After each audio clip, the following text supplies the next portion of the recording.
First பீர்க்கங்காயை cut பண்ணி எடுத்து வச்சுக்கலாம்.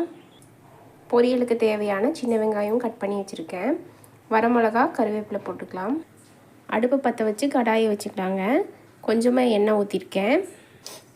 கடுகு, கடலைப்பருப்பு, வெங்காயம்,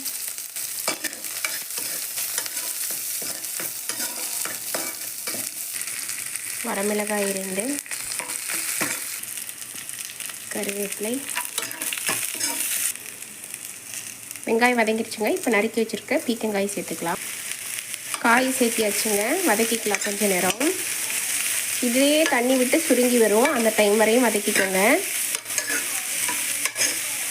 கொஞ்சமாக உப்பு.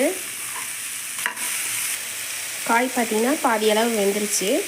இப்போ தேவையான அளவு மஞ்சள்தூள் சேர்த்துக்கலாம்.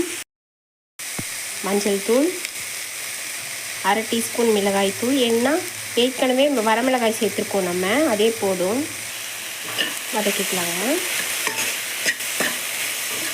இப்போ காய் வேக தேவையான தண்ணி சேர்த்துக்கலாம். இப்போ கொஞ்சமாக தண்ணி ஊற்றிக்கலாங்க.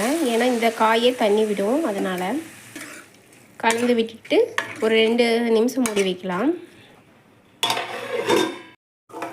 அப்பப்போ இடையில திறந்து கிளறி விட்டுக்கலாங்க.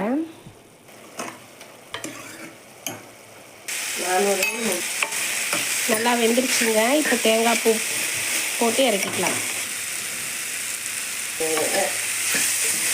அவ்வளோதாங்க, ரெடி ஆயிடுச்சு. ஆஃப் பண்ணிக்கலாம். வாங்க ஃப்ரெண்ட்ஸ், எல்லோரும் சாப்பிட்லாம்.